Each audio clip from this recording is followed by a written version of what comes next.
সবাই বিরাট উত্তেজিত।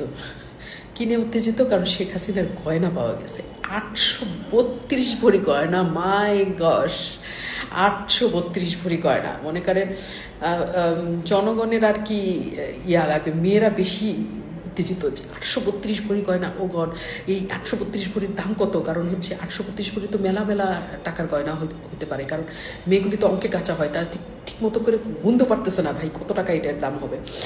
তো খুব বেশি দাম না, মানে 17 কোটি টাকার কি বেশি দাম, মানে এখনকার 2,08,000 টাকা ভরি যদি ধরেন 22 ক্যারেট স্বর্ণ।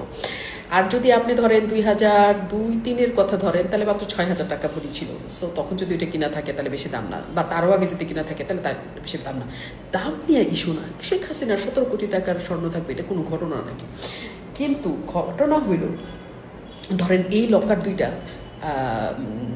জব্দ করা হয়েছে সেপ্টেম্বরের 17 তারিখের দিকে অগ্রণী ব্যাংকের।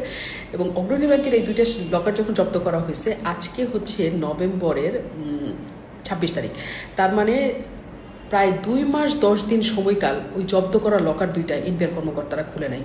আপনি দেখছেন কন্ট্রোল কারে বলে? মানে বাঙালির নাকি লোভী, বাঙালি নাকি লোভ সামলাইতে পারে না, বাঙালি নাকি বেশি উত্তেজনা, বাংলাদেশে বেশি নাকি সব কিছু দেখতে পছন্দ করে, মানে কোনো কিছুতে তারা ধৈর্যহারা হয়ে যায়। কিন্তু আপনি এই এনবিআর কর্মকর্তাদের দেখেন, তারা কিন্তু এই জিনিস 2 মাস 5 দিনে কিন্তু ধরে নেয়, 10 দিনে কিন্তু তারা ধরে নেয়।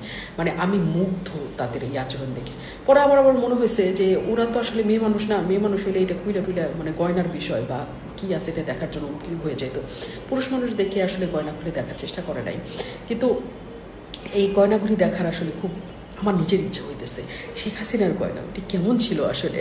অনেক সময় ধরেন পতিত অনেক স্বৈরশাসকের নানা কিছু সিম্বল থাকে, যেমন গণভবনের অনেক কিছু এখানে জাদুঘর বানানো হয়েছে, নানা কিছু বানানো হয়েছে।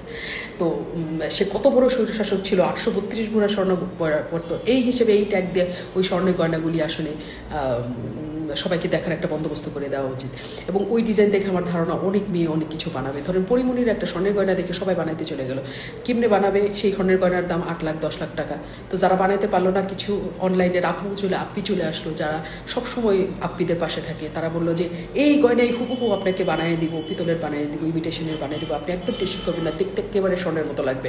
তো যেহেতু এইটা এক ধরনের বড় ধরনের হাইপ হইতে পারে অনলাইন ব্যবসা, সব কিছু ব্যবসার মধ্যে আর কি কাজে লাগাইতে পারেন? যেমন একটা ধরেন আজকে অনলাইনে খুব একটা কার্ড চলতেছে, আমি জানি না, আমি কোনো কিছু আসলে এখন বিশ্বাস করি না, কারণ কতজন কত রকমের কার্ড বানায়। সেটাতে নাকি শেখ হাসিনা বলছে যে আমার এই স্বর্ণ যদি হয়ে থাকে তাহলে সেটা ইয়েকে দিয়ে দাও, কি বলে এটা, করাল বস্তির আগুনের মানুষকে দিয়ে দাও। আরে একটা কনভিক্টেড মানুষ, মানে তোমার গয়না তুমি চাইলে কি অন্য কাউরে দিতে পারবা কেনা? তাহলে তো তুমি নিয়ে যেতে পারতা। মানে আমি বুঝলাম না কি থেকে কি কার্ড বানায় বা কেমনে কার্ড বানায়, এটাও আমি বুঝি না। তো যাই হোক, এইসব গয়না যখন পাওয়া গেছে, আমার কাছে মনে হয়েছে যখন এই যে গণভবন থেকে চলে গেল সবাই, এবং সবাই এই যে বেলপাতা সিম পাতা হাঁসটা মুরগিটা ধরে নিয়ে আসলো, তখন খেলে আমার মজা ছিল এই যে একটা 16 বছর যাবৎ এইরকম ক্ষমতা নিয়ে থাকা মানুষটা না জানি কেমন গয়নাকাটি আছে, হীরা জহরত মহরত, এখানে নানা কিছু নিশ্চয়ই আছে। ওগুলি কী কে নিল? মনে হয়েছে ওগুলি যারা নিছে তারা নিশ্চয়ই কখনো দেখাইতে আসবো না, বেলপাতা আম পাতাগুলি দেখাইতে আসবো। তো এতদিন পরে যেহেতু এগুলোর একটা গয়নার একটা খবর পাওয়া গেছে, এটা দেখার কিন্তু আমার বিরাট শখ হইতেছে যে এই গয়নাগুলি আসলে কেমন ধরনের গয়না।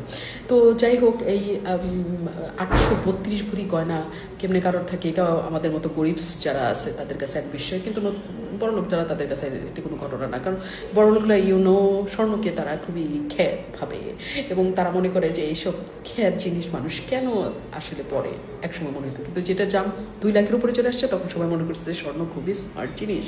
কাজে এই দেশের মানুষের আসলে সব কিছু তো কোনো কিছুর প্রতি তারা স্টিক থাকতে পারে না, একই সময় একই জিনিস তারা করে। তো এই যে 832 ভরি গয়না নিয়ে এত উত্তেজনা, যে এতদিন পরে কেন এই গয়না কোথা থেকে বেরোলো, কেমন করে বেরোলো, মানে ফেরাউনের রানীদেরও বোধহয় এর চেয়ে বেশি গয়না থাকে কিনা এটা সন্দেহ, কারণে এত গয়না। তো এই গয়না নিয়ে নানা কিছু করার সবাই পরিকল্পনা করতেছে, সবার এক ধরনের লোভ কাজ করতেছে যে এই গয়নাগুলি একটু দেখানোর ব্যবস্থা করা হোক।